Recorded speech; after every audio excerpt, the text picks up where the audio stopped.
So I have someone who has some great energy about her on the show today, and she's come on. This is her second time. The first time she came on, do you know that was one of my most viewed podcasts? Was you. What? Yeah. Amanda Ruschiensky, everybody. The lovely Amanda Ruschiensky. So, little backstory. She used to teach my daughter grade kindergarten and grade 1, and then COVID hit. And then we moved and we left that school, but she's still at St. Pius. Wonderful teacher.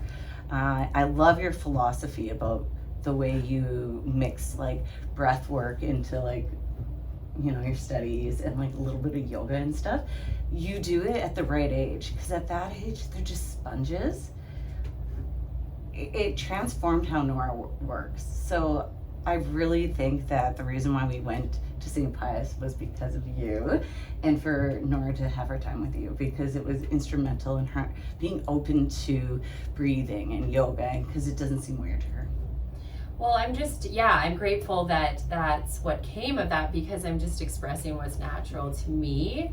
And it's just expanded from there. So I'm grateful that I can bring what does come naturally to me and what does resonate with me into the school division and in all parts of my life. But it's expanded since Nora was at St. Pius. And now we have a mindfulness team, just like a basketball team. At your school? Yes. So it was actually the students came to me last year, because the past few years I've been leading Mindfulness Mondays for the whole school. Like just at the beginning of the week when we're in assembly, I just lead breath work, meditation, mindful movement, affirmations to set us up for the week. And then some grade 4 girls, grade 4 girls came up to me last year and said, "Hey, Madame, can we lead that? Like for the whole school. When you were in grade 4, did you want to do that?" So they've had you for the last 4 years. Right. So then I said, well, of course. And so unfortunately, job sanctions kind of shut down any extra curricular stuff then. But then this year I put an all call out. Whoever's interested, come to my class at the last recess, and 62 kids came to my class. So, oh my gosh, that's fantastic. I honestly think that school needs to be taught like that. When I was a young kid, and I've said this before, and I'm going to say it again, we didn't talk about emotions. We didn't talk about how to deal with those emotions, and we all have them.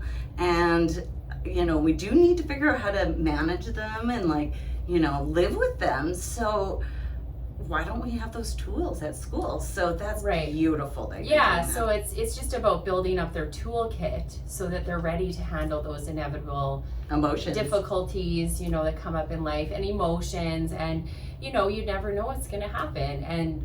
But then they can turn to these things. They're already doing that, and I have parents giving feedback saying, you know, just the breath work you're teaching them, they turn to that. Like on the weekend, they'll be like, okay, I just need to take a moment. Like they'll be aware that they need to do that, and they know how to self-regulate at age 7.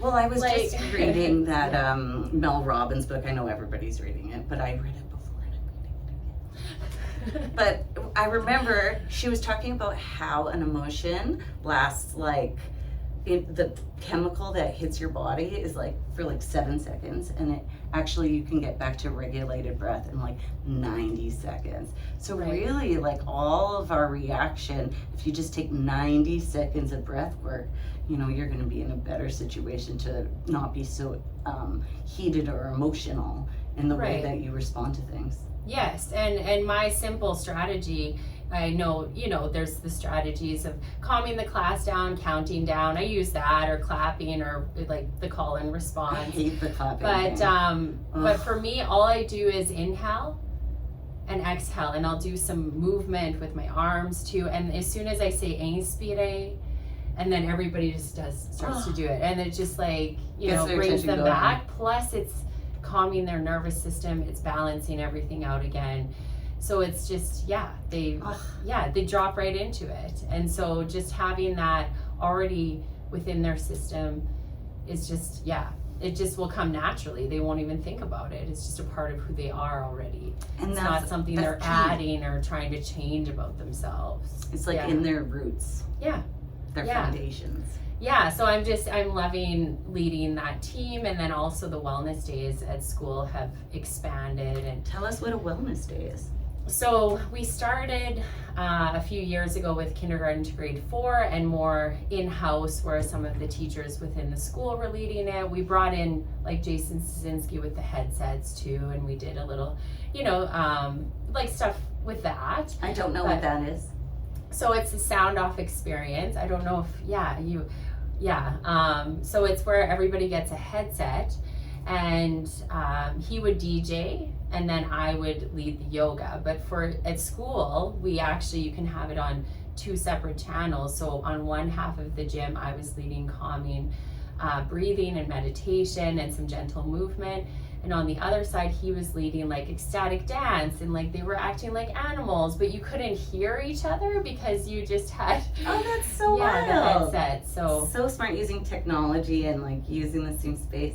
Yeah, so we've done events outside of the school too, with yoga and DJ and events for adults as well. Right. So why don't you tell us more about that? I know that you have like back, I don't know if it was going on till the fall of last year, but you had some outdoor yoga that looked like a fabulous. Right, so I've led that a lot with Kwan's Hot Yoga and Grasslands, working with them all in Harbor Landing there.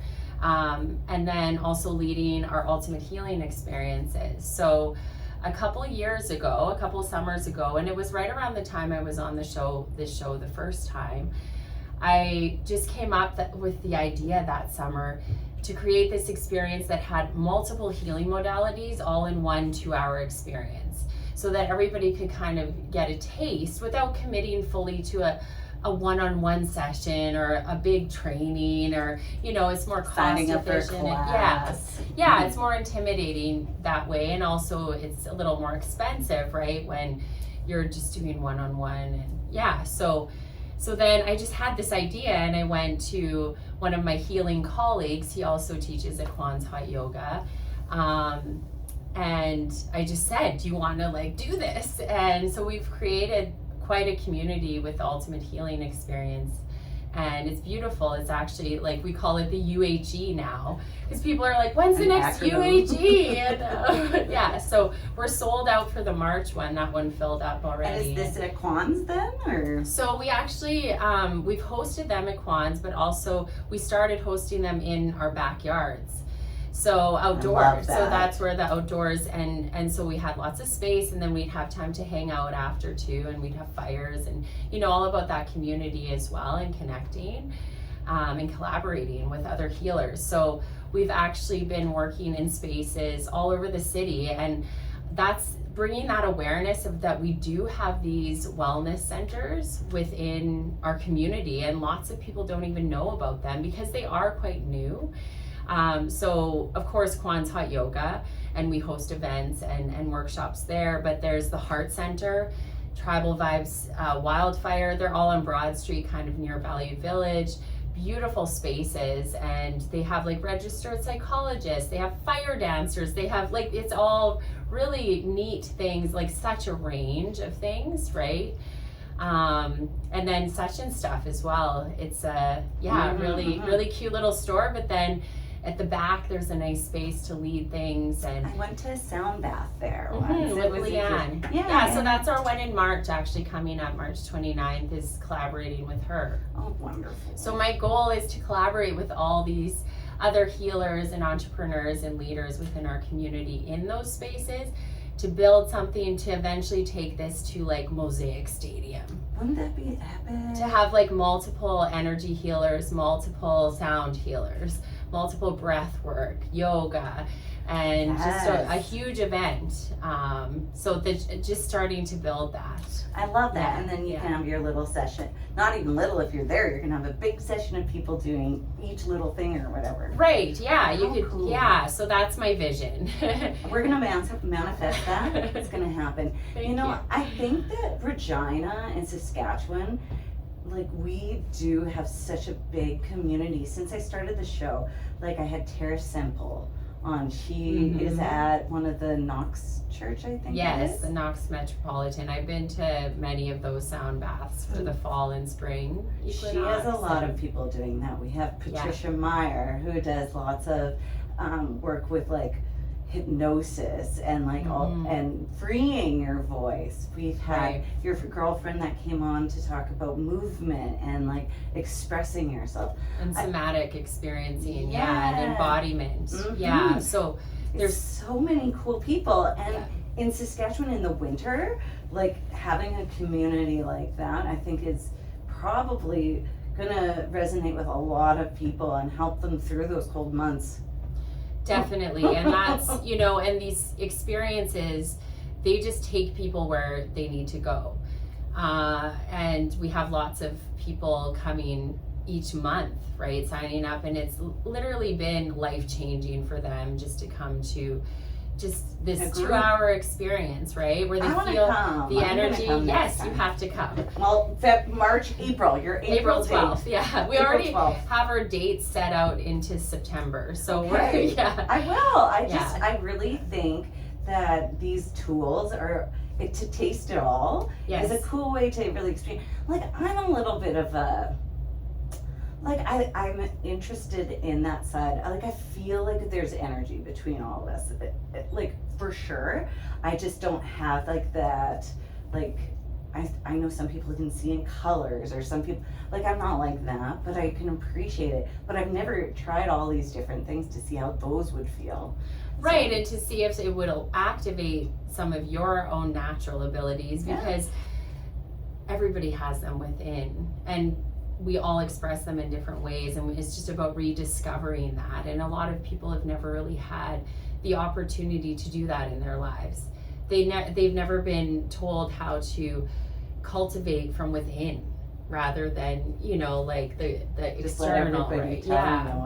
Exactly. So it's really beautiful with these experiences, but also leading the Reiki training all the way up to the master's level and seeing people who were really suffering within their own being now healing others.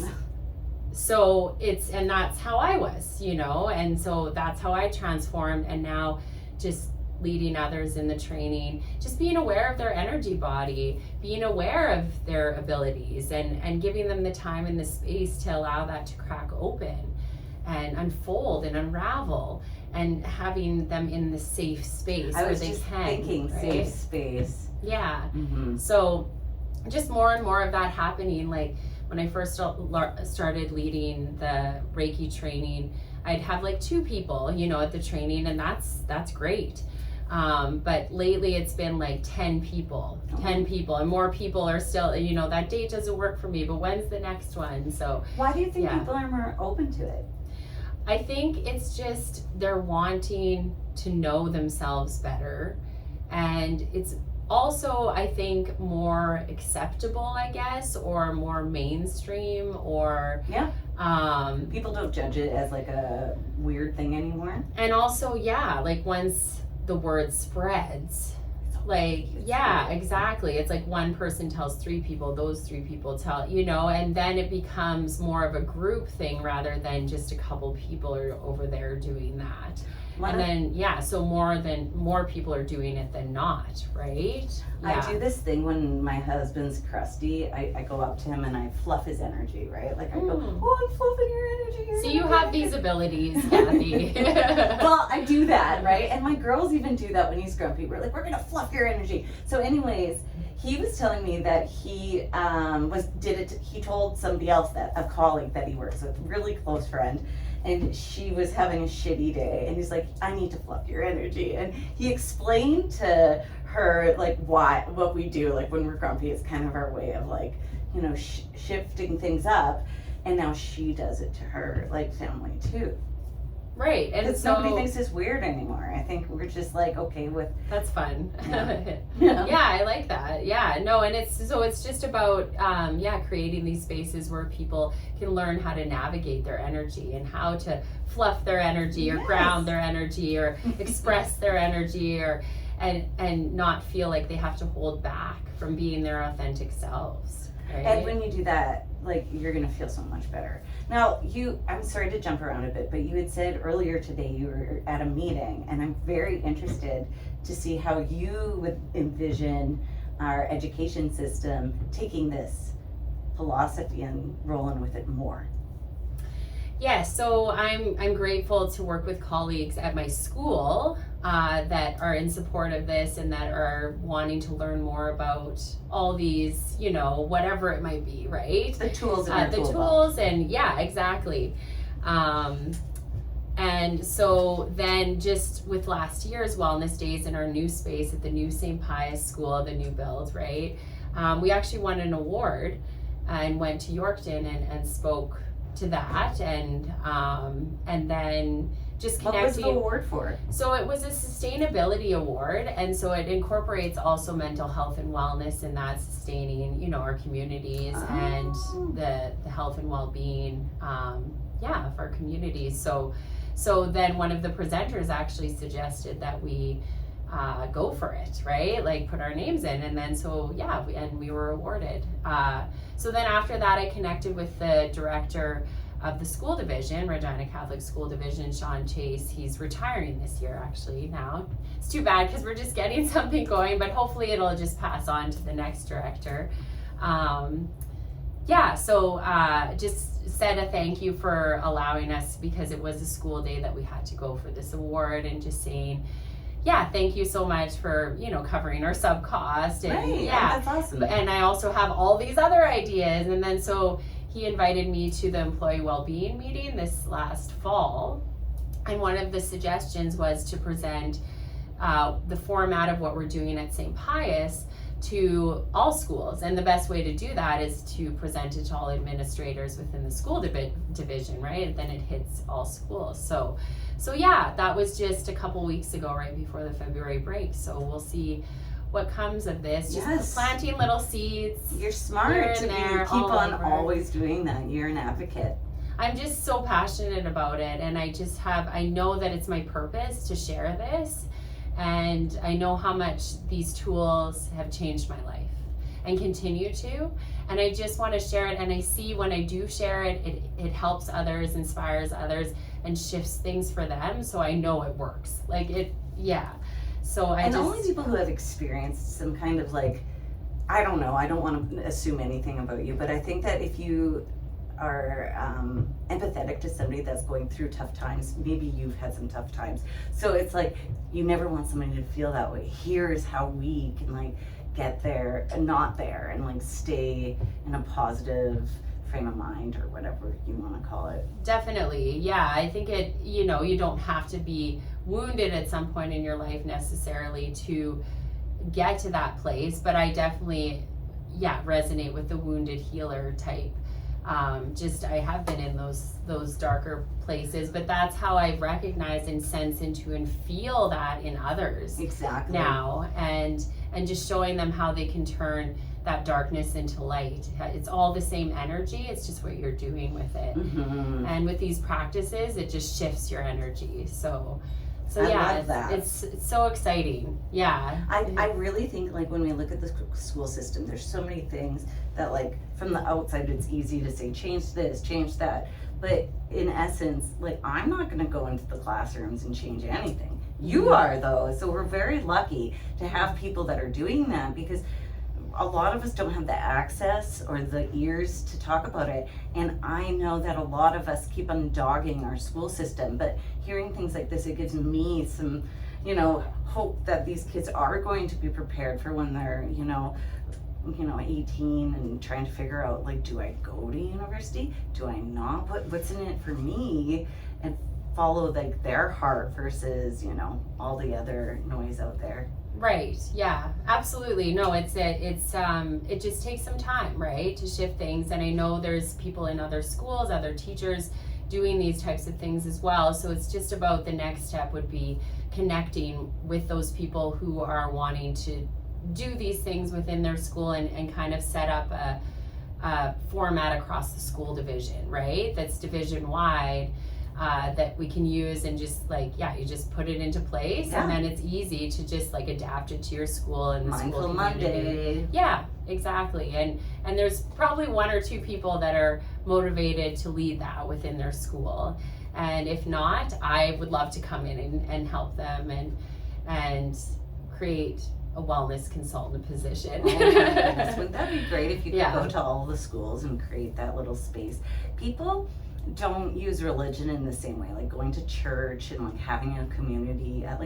I honestly I'm not saying that what you guys is like a church by any means, but it at least gives people like-minded community base where you're kind of following some kind of, I don't know, And greater power. that's what I've always loved about teaching in the Catholic school division and growing up in the Catholic school division was that the Catholic faith does bring everybody together, especially on a daily basis at school. And then so just fusing in all these other practices that go with it and that just make sense and that align with it, just to amplify it, right? And to make more sense for, this, 2025. Otherwise, it's always going to shift and evolve, and we have to be open to that, right?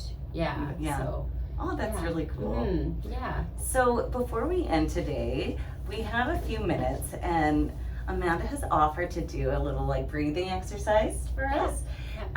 So before we go though, please let everybody know when these dates are and where they can find information to sign up and anything else they might need to know. Okay, sure. Okay. Yeah. So I'd like to just speak to some of the upcoming events. We all have the Ultimate Healing experiences, but we also have some spring equinox experiences too at the Heart Center and Tribal Vibes Wildfire. They're both, like I said, on Broad Street. And they'll be March 19th and March 21st. So coming up in March. And then actually I've been working with a lady that does equine therapy.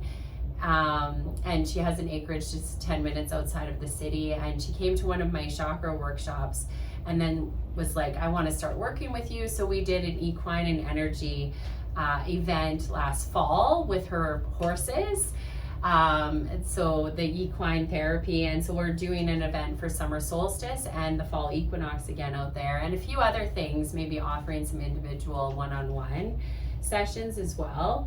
And then there's so many things always happening. I always send out monthly emails, so if people are interested in being on that email list, they can just email me at Ruschiensky A, so RUSCHIENSKYA@gmail.com. I will write it into the comment box or something like that for people. Okay, great. Or just directly, a lot of times for the Ultimate Healing experiences, people just text or call me at 306-999-5204. And of course I have all my Instagram pages. The one I use for the events mainly is at manda.yoga.journey. So you can follow me on there. I think we'll take some time just to settle and ground ourselves, just doing some breath work and also a meditation, just a quick little meditation to connect with our heart, and knowing that you can use your heart to protect your energy, to balance your energy, and to fully express who you are. So let's just take some time to get comfortable, seated position, or you can be lying back, whatever feels good. Just see if you can relax all the larger muscles. You might even need to shake it out a little bit, maybe roll the neck, maybe just soften the shoulders down and away from the ears. A soften gaze or closing the eyes. And just start to notice yourself and how you're feeling at first, the space that you're in, space around you.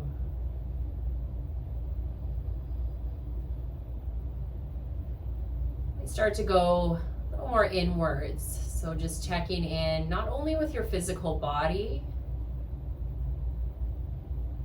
but scanning through those layers of yourself,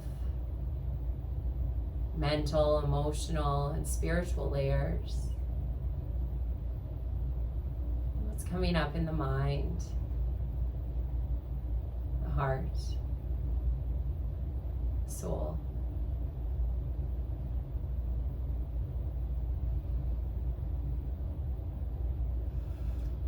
Really important to connect with what's happening in these areas.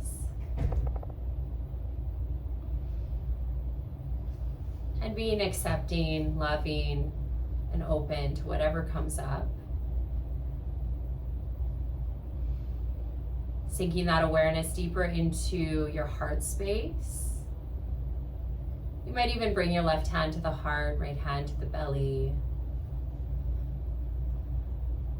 Taking a few cleansing breaths in through your nose. And sigh it out the mouth, H-A. A couple more of those. Deep inhale, ballooning the belly out and expanding the lungs. And a long exhale to sigh it out. Once more, deep inhale. Long exhale. Staying with those breaths and imagining the energy beaming from the heart space with each round of breath. Expanding into your aura. So creating almost this protective bubble around you, coming from the heart space. Maybe there's certain intentions, words, thoughts, feelings coming up that you'd like to expand into the space.